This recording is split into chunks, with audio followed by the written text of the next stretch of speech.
What up, you guys? We are here for our midweek alchemy message using the Wild Unknown Alchemy Oracle and the Mystical Moments Tarot.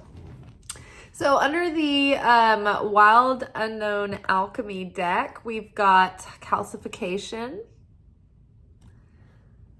followed by conjunction, followed by chaos,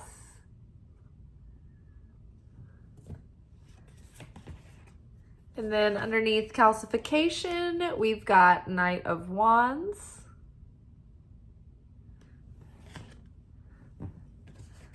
underneath conjunction, we've got Judgment,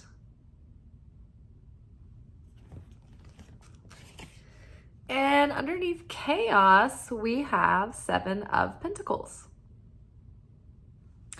All right, so if you are new to the channel, our alchemy message is when we take a look at our spiritual lessons in the middle of the week and we unpack the process.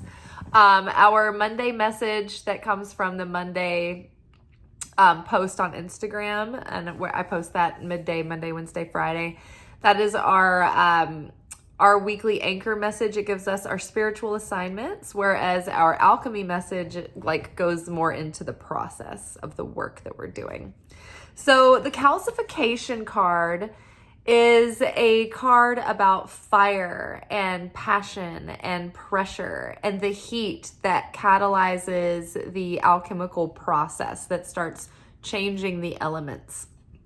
And so I think it's really interesting that it also comes up with the Knight of Wands. So more on calcification, I would relate this card archetypally to the energy of active desire. Now, in Kabbalah, we learn about the 4 phases of creation. Phase 1 is a passive desire.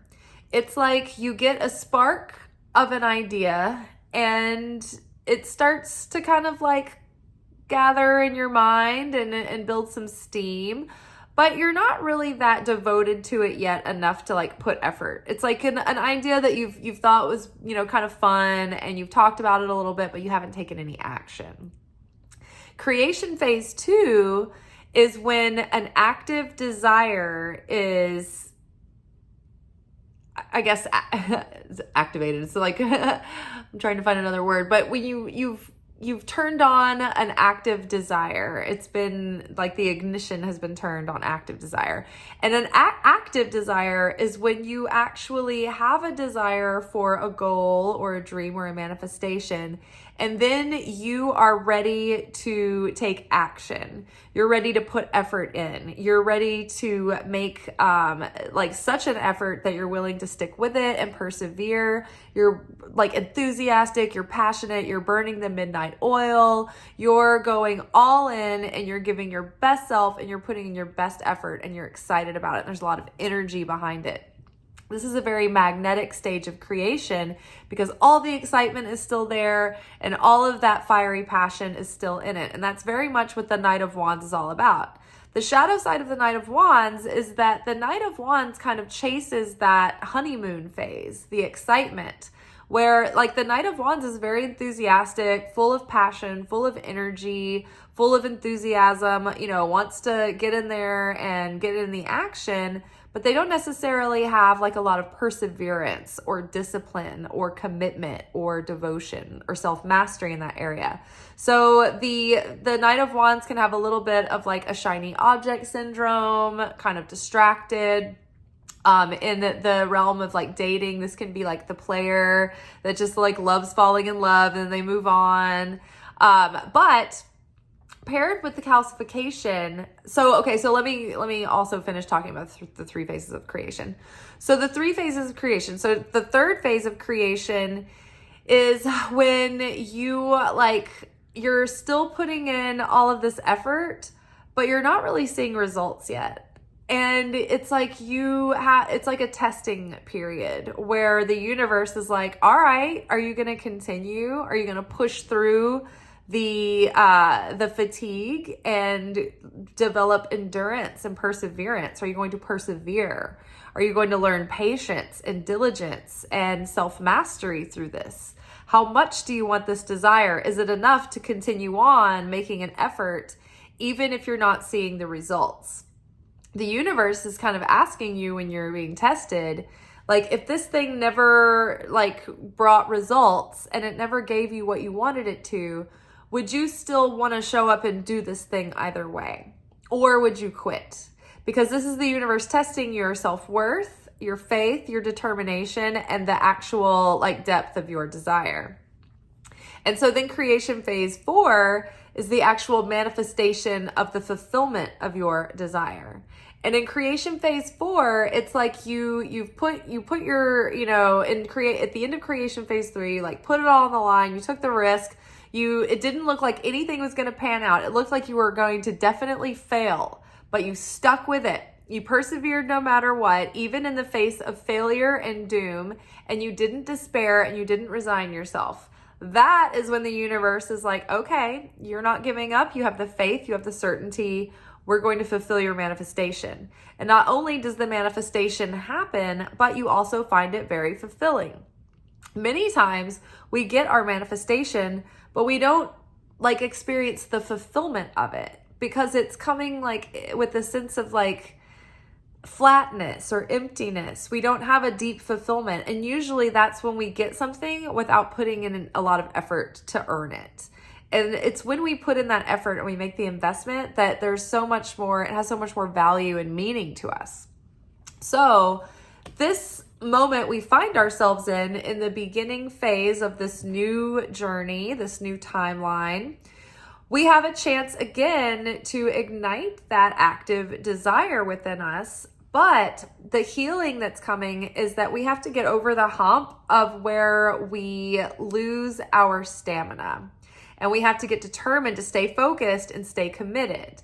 And so the pressure and the heat that have been on us surely have built us into beings that have some stamina and some self-discipline and some inner strength to keep pushing and to keep persevering. The calcification is like the kind of vibe of the heat and the pressure that change a lump of coal into a diamond. So I think that this is some sort of like the pressure and the heat in your circumstances up until now have brought you to a point where you're just like, oh, I'm ready to move into my next level. And I am done with just messing around. I'm ready to get focused. I'm ready to buckle down and I'm determined. And so I'm ready to jump through hoops for myself to like maintain the promises that I've set for myself and to follow through on the action steps to enact my action plan, towards these goals. So next we have conjunction and judgment. So judgment is sort of like, okay, now that we've gone through all these experiences and we've weighed all the evidence and we've weighed all of our experiences and memories and insights, it's like, where are we now in our consciousness? We've developed a new depth of judgment, a new level of discernment and the ability to choose and to choose with sovereignty and free will and consciousness.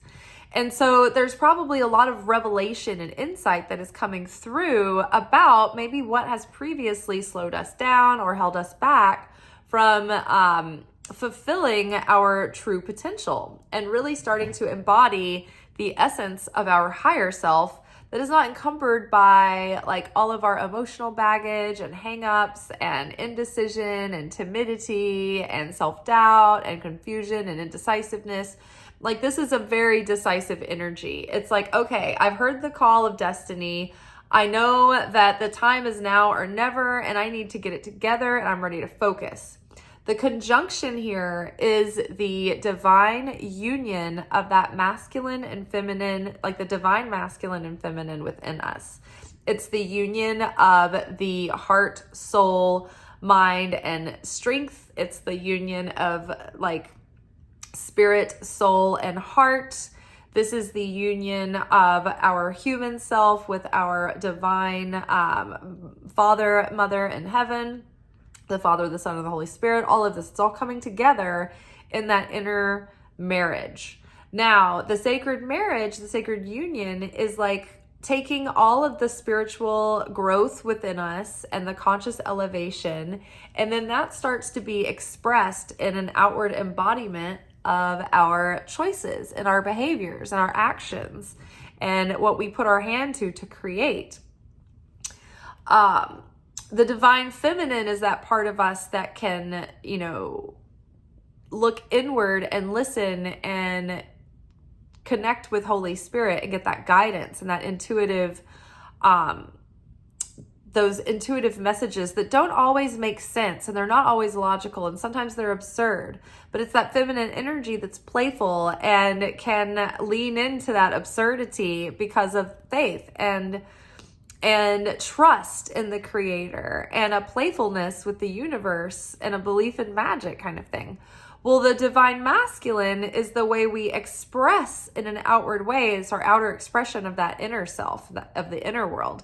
It's the way we share our gifts with the world, the actions that we take. So it's the way we go after things and make things happen. So when we can be guided by Spirit and led by Spirit and then express that healed, whole self in the world, out in the world, with all of that potential and all of that confidence and desire to share and to create and to build, then it's like, oh my goodness, this is us beginning to stand in that cosmic sovereignty that allows us to start aligning with that higher destiny. And then all of this, we see how it has served. So from chaos and void is how Creator draws reality from nothing. Everything that is in existence first came from chaos, from the void. Chaos is our potential. It's light of the Creator. It's pure light. It's pure, it's even before it becomes light, but it's pure, unadulterated potential. It's just raw creative force. And it is so powerful, and it has no container. And so it's just absolute chaos. Well, it's from all of that chaos that we draw from that, and then we can crystallize and focus that in on a thought, on an idea that then becomes something that is transmuted and changed and evolved into reality. Well, I love that it's like the chaos is like crowning this girl we have here, this character. And it's like she's kind of fallen out of this cloud of chaos and fallen right into the orchard. Well, in Kabbalah, the Hebrew word for orchard, I can't recall right now, but it is a Hebrew word of 4 letters. And each of the 4 letters represents a level of our understanding of, like, when we read the Bible, there's like 4 layers. When we interpret, messages from God, there's like 4 layers of message in those messages.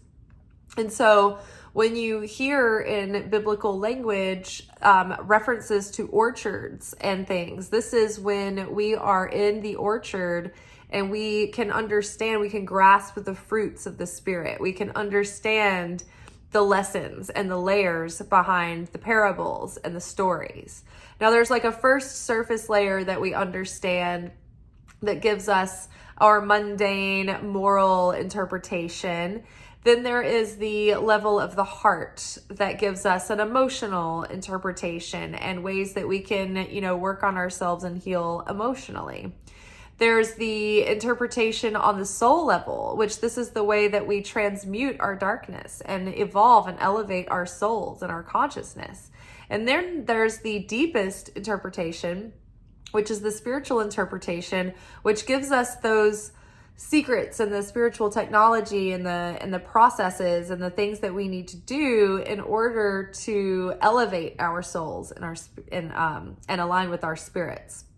So from chaos and from all of this experience, it's like from all of this growth and gradual maturity and gaining of wisdom, it's like Judgment Day is here.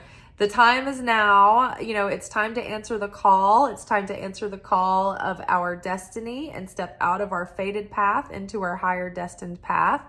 And here we have seeds well planted. Seven of Pentacles, it's depicting this character who's planted this orchard and she's tended to these trees, and now they're bearing fruit, they're bearing blossoms. It's all kind of abundance and beauty. So this hints at seeds well planted, but we have to have patience and we can't force the growth process. We have to kind of wait it out and do what is all in good timing to tend to our trees, our crops, our orchard. So we can't overtend, or we'll bug the trees and they won't produce. They'll be too aggravated. If we yank at our plants, they're not gonna grow. They're just gonna die, and they're gonna wither. So if we overwater them, right, we can't overdo it. And so at some point we kind of have to relax and enjoy the process and sit tight and let things play out the way that they need to.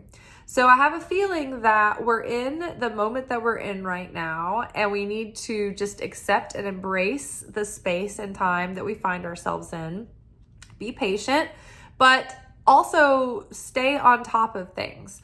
Don't be inactive or passive right now. Continue on with your plans and taking these action steps, but just try to relax and try to surrender and let go, and try to observe your tendency to want to get distracted, or your tendency to have a lot of inspiration and idealism without a lot of focused intention or discipline. So we're overcoming that. We're overcoming the tendency to get distracted with shiny objects or to procrastinate. So here's a great example, you guys. It's probably been September since I've had a consistent couple of weeks in a row where I get both of my days off without having something that I am obligated to for someone else that ends up sucking up most of the day. And I have been trying to focus in on some very important things to me, and then just basic things to take care of my life and environment. And it just seems like there's always obligations. There's always people wanting your time, right? When it's not an obligation or people wanting your time, it's people who innocently just want to visit with you and see you, right? And you're like, so no matter what, you have to be very, very intentional about how you allocate your time and what you do, because the universe will always be there to, it's like the dark side of the universe will always send these mischievous little agents to try to suck your time and your energy and your resources. And they could be through well-meaning and loving vessels, right? The mischievous side is going to use anyone and anything they can to try to slow you down and distract you from your higher purpose. And the closer you are to that, the more intense the distraction and the challenge will be. So you have to be very determined and very disciplined and very strong in your, in communicating your, what was that? I think it was a bunch of big helicopters that went over. So you have to be very intentional and very disciplined with your time, and very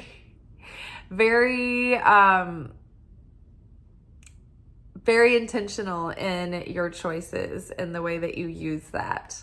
Sometimes it's we have plenty of time to do whatever we want and meander and lollygag, and sometimes we don't. And it feels like this is a time when we don't. And the universe is all right, you're really gonna have to try your hardest to protect your time and to protect your energy and to protect your resources, and really direct them into what is most important and what is going to yield the most value for you and what is going to align you on your higher destiny, right?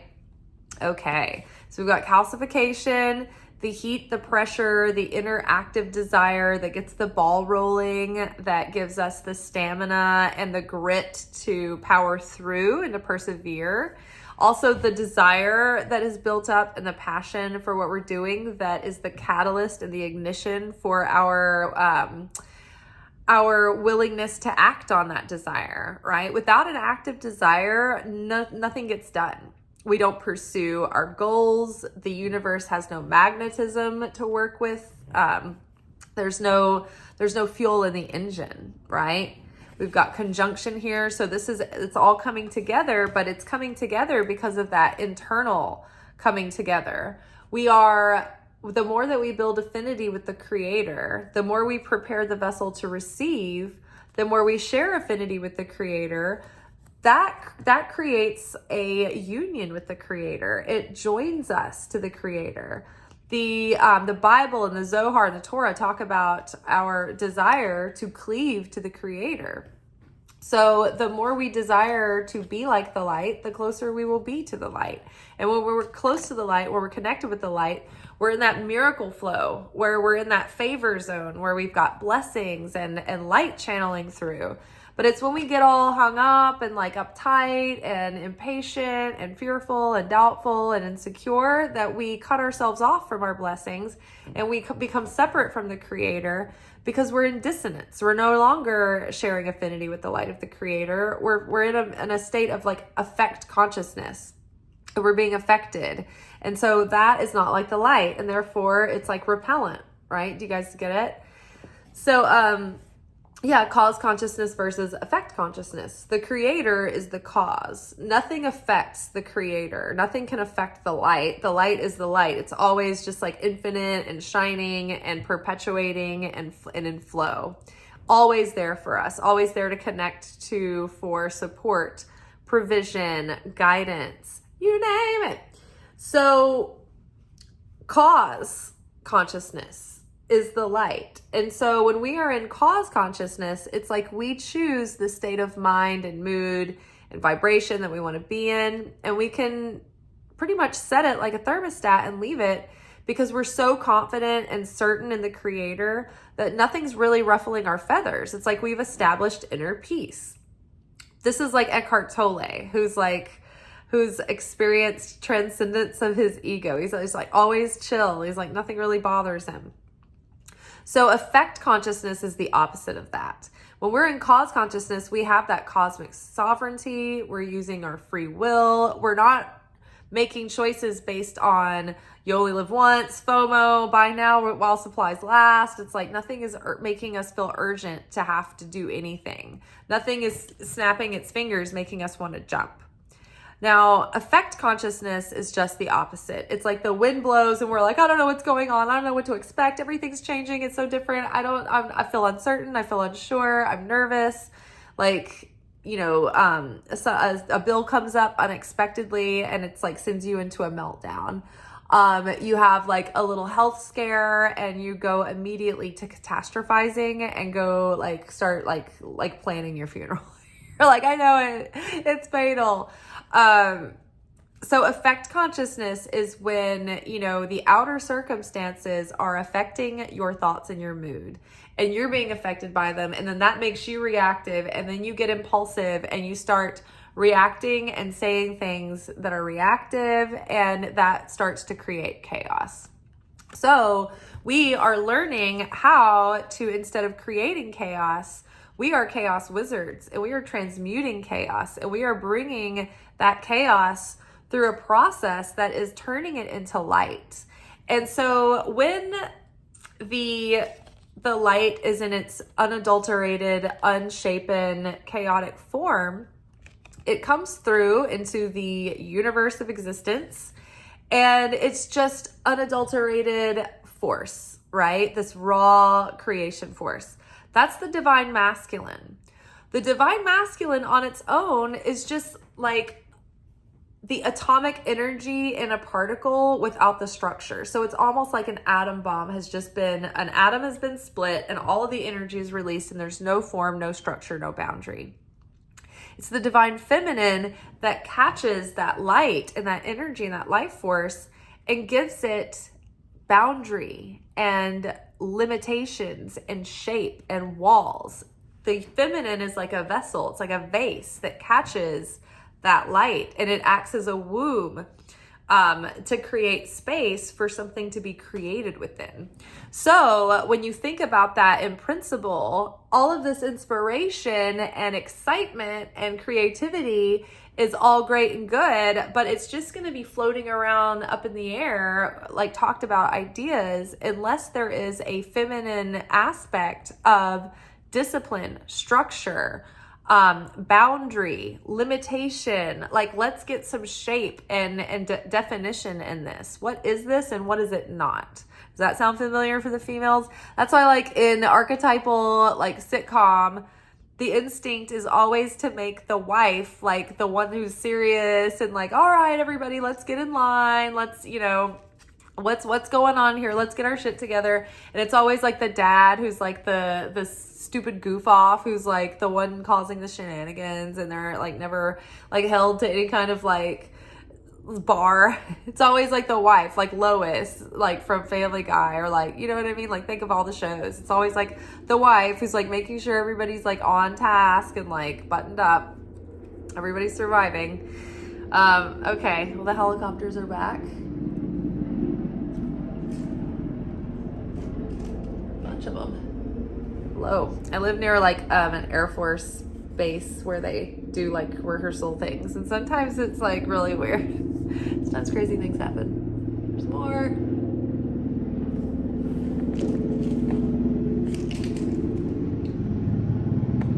Too weird. All right, y'all. I'm gonna call it a night. I'm gonna have some dinner, and I will see y'all for tomorrow. It'll be Thirsty Thursday, our weekly romance reading. Yay, so fun. Probably love ourselves again. Always loving ourselves. All right, y'all. Good night. Ciao.